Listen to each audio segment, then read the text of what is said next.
My sister didn't wait for the candles or the blessing. She stood up at Dad's birthday dinner, lifted her glass, and said she was the only one with bank access loud enough to turn every head sharp enough to slice the room in half. No whisper, no hesitation. And everyone smiled like her brag was something to be proud of. Dad didn't. His hand shook barely, but I saw it. I didn't argue. I didn't correct her.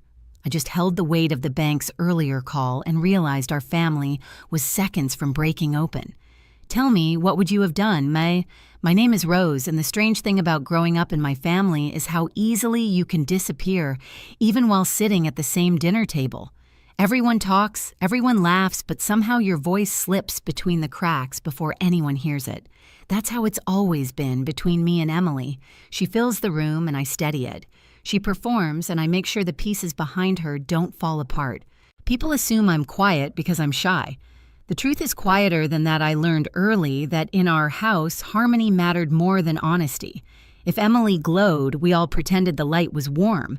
If Mom insisted things were fine, we acted like they were. And if Dad hesitated or forgot something, we looked away so he wouldn't feel embarrassed. It was easier than confronting the truth. Still, Dad and I had our own kind of rhythm. He'd call me when numbers confused him, or when a payment reminder popped up on his phone and he wasn't sure if he'd already handled it.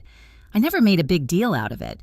I'd just stop by after work, help him sort through a small stack of envelopes, drink tea in that old Denver kitchen, and leave before anyone labeled it favoritism. In our family, even kindness had to be quiet. But sometime last fall, I began noticing moments when Dad's certainty slipped. Not dramatic episodes, just a pause too long, a forgotten detail he would have nailed before a question repeated shortly after being answered. When I tried mentioning it to Mom, she brushed my hand and said, "He's tired, Rose. Don't start worrying." Emily echoed the same thing. If Emily decided it wasn't a problem, suddenly it wasn't allowed to be. Then the bank called. I was reviewing budgets at the office, surrounded by the familiar hum of printers and low conversations, when a representative asked if I could verify recent activity on Dad's account. At first, I thought it was a routine check. Then she described the withdrawals, several large amounts spaced too close together, and asked whether Dad had approved an additional card request linked to his account. When she told me the request came from someone in the family, I didn't need her to finish the sentence. I asked for time to look into it. She agreed. The call ended, but the weight of it didn't. I planned to speak to Dad privately before his birthday. I rehearsed how I'd bring it up gently without making him feel cornered. I even wrote the questions down, folded them into my planner like a small promise to myself. But life rarely gives you the perfect moment you hope for. His birthday dinner arrived faster than I expected, with candles and laughter and relatives who believed everything was still whole. And Emily, of course it had to be Emily, chose that night to declare exactly how much power she believed she had. Dad's birthday dinner took place at a small restaurant in Denver, the kind with warm lighting and old brick walls that made every celebration feel more intimate than it really was. By the time I arrived, half the family had already gathered coats slung over chairs, silverware clinking, someone asking the waiter about dessert before we'd even ordered entrees. Everything looked perfectly normal, which somehow made the knot in my chest tighten. The bank's call still pulsed behind my ribs, but I tried to shove it aside long enough to let Dad enjoy his evening. He looked good that night. A little tired, yes. His shoulders held a heaviness I didn't remember from past birthdays, but his smile was genuine when he hugged me. He asked if I'd remembered to bring the candles he liked. I had. I always did. It was one of those tiny details he counted on me for, the kind no one else ever noticed until it went missing. Emily breezed in 15 minutes late, wearing a sparkly dress that made everyone turn to look at her. She apologized dramatically, as though she'd come straight from saving the world, and Mom clasped her hands like she was greeting royalty. The difference between how they welcomed her and how they greeted me was subtle but sharp enough to leave marks. I wasn't angry, just reminded. During appetizers, conversations circled around vacations, work stories, and whatever home projects people imagined they'd get around to someday. Dad laughed a few times, but I caught the moments when his eyes drifted, searching for a thread he'd lost. When he leaned toward me and asked what we'd just been talking about, something simple like Emily's new side table, I answered quietly, hoping no one noticed. Mom noticed enough to frown at me, not at the situation. Then the shift happened. Emily tapped her glass with her fork, 3 light chimes that silenced the entire room. She stood up, smiling like she'd been waiting her whole life for this cue. "I want to make a little toast," she announced, placing a hand on Dad's shoulder as though she'd always been the one carrying him. Dad looked up at her, puzzled but polite. Emily lifted her glass higher. "Most of you know I've been helping Dad with his finances lately." A few relatives nodded. Mom even murmured something appreciative. Emily continued, her voice bright and proud. "And now I'm the only one with bank access. So no worries, Dad's completely taken care of." The room reacted exactly the way she wanted. Smiles, soft laughter, a few raised glasses, the kind of approval that always seemed to fall into her lap. But Dad didn't smile. His jaw tightened almost imperceptibly, and something inside my chest cracked. Everyone smiled, and none of them had any idea what those words meant. Not really. They didn't hear the uncertainty in Dad's voice when he'd asked me last month how to check a balance he'd already checked. They didn't hear the bank representative questioning unusual withdrawals. They didn't see the paperwork Dad had signed naming me the second safety contact. But I saw all of it playing behind my eyes like a warning. Emily basked in her moment. Mom dabbed her eyes like she'd been moved. And I sat there, pulse steadying into something cold and clear. I wasn't going to stay silent anymore. The applause after Emily's toast faded quickly, swallowed by the restaurant's soft music and the clatter of plates being cleared. But the silence between Dad and me lingered thick enough to taste. He avoided my eyes, studying the wrinkles in his napkin like they might offer him a way out of the moment. I knew that look, not confusion exactly, but the fear of it. The fear of not remembering what everyone else insisted he had agreed to. When dinner ended, people lingered near the door, hugging, laughing, promising to do this more often, though we all knew we wouldn't. Emily soaked up every compliment like sunlight. She didn't glance at me once. Maybe she thought I was too insignificant to threaten her version of the story. Or maybe she'd already decided Dad's account was hers to manage consequences, be damned. Outside, the Denver air was crisp, the kind that wakes you up whether you want it to or not. I wrapped my coat tighter and waited while Dad slowly made his way toward me. Mom hovered beside him, smiling too brightly, as if her expression alone could hold the entire family together. "You didn't say much tonight," she said. Her tone wasn't curious, just edged enough to warn me not to stir anything. "I didn't have much to say," I replied. And that was true. Not yet. Emily finally stepped outside, her heels clicking against the pavement. "Thanks again for tonight," she told Dad, looping her arm through his. "I'll swing by tomorrow to sort out the rest of the paperwork." Dad stiffened. It was small, but I felt it like a vibration under the ground. "What paperwork?" he asked. I watched a flicker of irritation cross Emily's face before she replaced it with a soft smile. "Don't worry about it, Dad. You already signed everything." "Signed what?" he repeated. Mom interrupted quickly. "He's tired. Let's not make him go through details now." But I couldn't ignore the unease curling through me. Dad's uncertainty wasn't a one-off moment anymore. It was becoming a pattern, and Emily was counting on it. She needed him confused, needed him quiet, needed everyone else believing she was simply helping. I walked them to their car, promising I'd stop by the next day. Mom looked relieved, like she expected me to smooth over whatever tension remained. Emily didn't look relieved. She looked annoyed. She didn't like when I was involved, especially in things she wanted to control.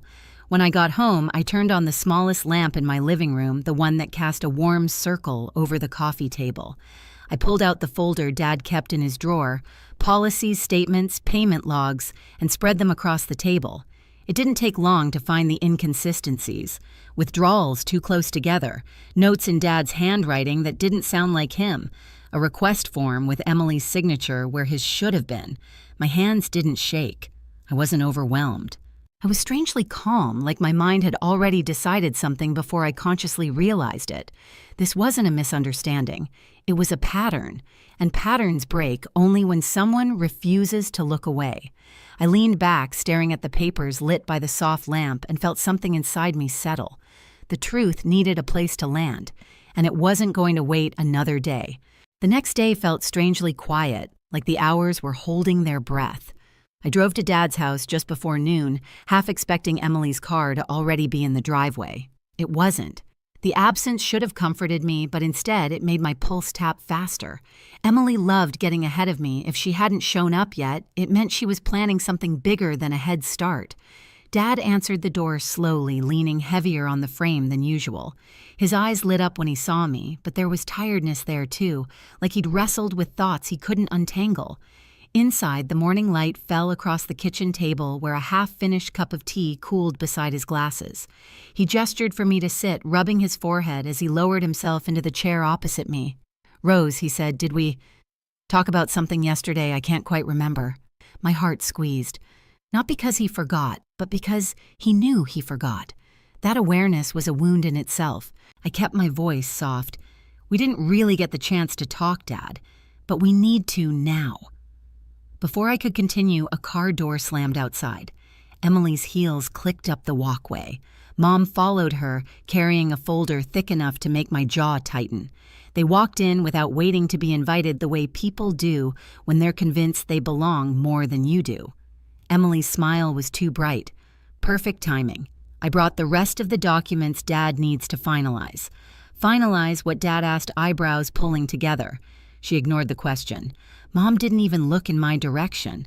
I rose slowly. "We're not signing anything today." Emily turned toward me, her expression flattening. "This doesn't concern you, Rose. It concerns Dad," I said calmly, "and the bank." The room snapped to attention. Emily froze mid-step. Mom stopped rustling the papers. Dad looked from one face to another, unsettled by the sudden shift. "What are you talking about?" Emily demanded.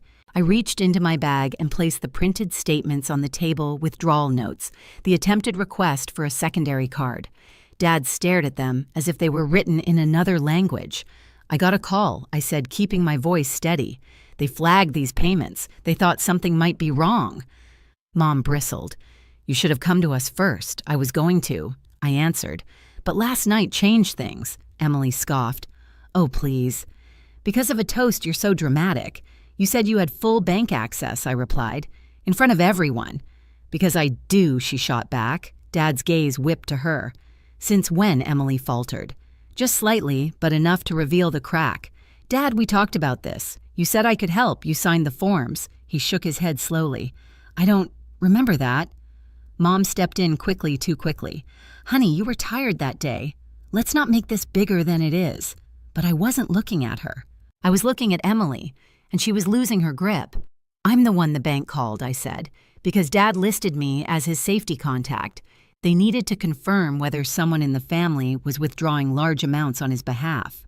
Emily's voice rose sharp as broken glass. "Are you accusing me of stealing? I'm asking you to explain," I said. Her face flushed. "This is ridiculous." I took a breath and turned to Dad. "Did you authorize these payments?" "All of them." His confusion was painful to witness. I thought I did. Or maybe... He rubbed his temples. "I don't know anymore." Emily pounced. "See, he forgets things, Rose. That's why I'm helping." "No," I said quietly. "That's why you're taking advantage."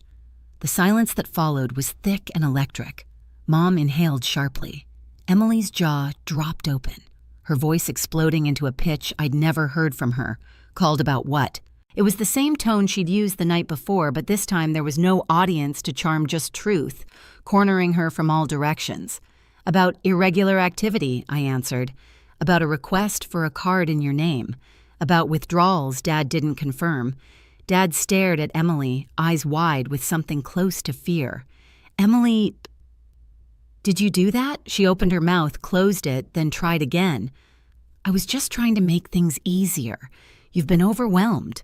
"Mom said I didn't tell you to take money," Mom snapped, but her voice wavered. I lifted the final piece of paper. "This is the request for the additional card. The signature is yours, not Dad's." Emily lunged for the paper. I pulled it back. Dad stood slowly, palms pressing against the table for balance. "Emily, you forged my name." "That's not what happened," she said, voice cracking. I filled it out because you said I didn't say that." He whispered, I wouldn't. His shoulders shook. Not from anger, from the horror of realizing someone he trusted had used his confusion as cover. Emily tried another tactic. Dad, please, I was helping. I've always helped, no? He said, trembling. Rose has always helped. Those words didn't feel victorious. They felt heavy, like grief rearranging its weight.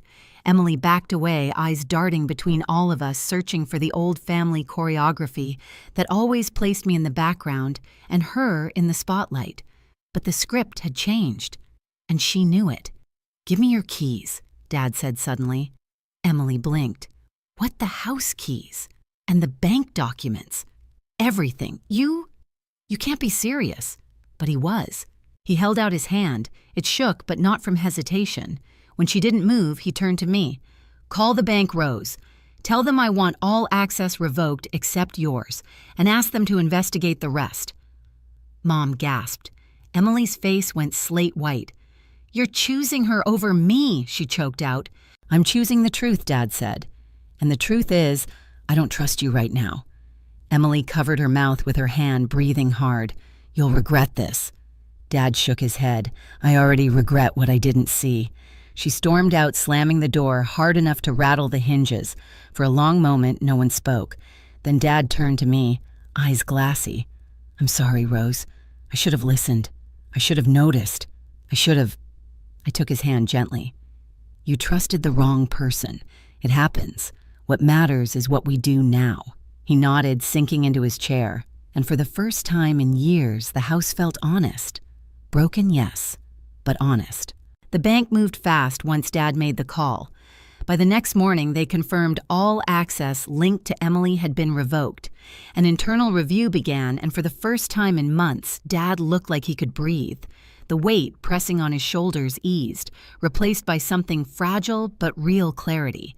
He asked me to sit with him while he sorted through the remaining paperwork, his hands steadying each time I guided him through a line or reminded him of a detail he'd forgotten. Mom drifted in and out of the room, quieter than usual, her confidence shaken by how quickly the truth had unraveled. She didn't defend Emily anymore. She didn't blame me either. She just seemed smaller, like she finally understood how easily loyalty can blind you. Emily didn't come by the house. She sent one short message to Dad, nothing angry, nothing apologetic, just a clipped line saying she needed space. He read it twice, folded the phone face down and whispered, "Space is good." In the quiet that followed, I felt something shift. Not triumph, not revenge, just the steady thrum of a family beginning to rebuild on ground that no longer tilted beneath our feet. In the weeks that followed, Dad and I settled into a new rhythm, slower, gentler, honest in a way our family hadn't been in years. We didn't talk much about what happened with Emily. Some wounds don't need retelling to be understood. But he trusted me fully now, and that trust felt like the beginning of something steadier than forgiveness. If you've ever had to protect someone you love from the people closest to them, tell me your story in the comments. And stay with me, there are more stories coming.